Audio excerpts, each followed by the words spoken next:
పశ్చిమ గోదావరి జిల్లా ఆకివీడులో 200 రకాల ఐటమ్స్తో భోజనం ఏర్పాటు చేసి గోదావరి వారి మర్యాదల మజాకనా అనిపించారు. వివరాల్లోకి వెళితే ఆకివీడులో సంక్రాంతి సందర్భంగా కనుమ రోజున కొత్త అల్లుడికి స్వీట్స్, నాన్ వెజ్ ఐటమ్స్ 200 రకాలతో విందు భోజనం ఏర్పాటు చేశారు.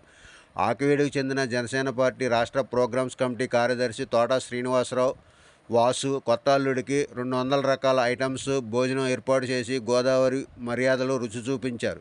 తన బామ్మర్ది అన్ని రకాల ఐటమ్స్ సమకూర్చినట్లు తెలిపారు.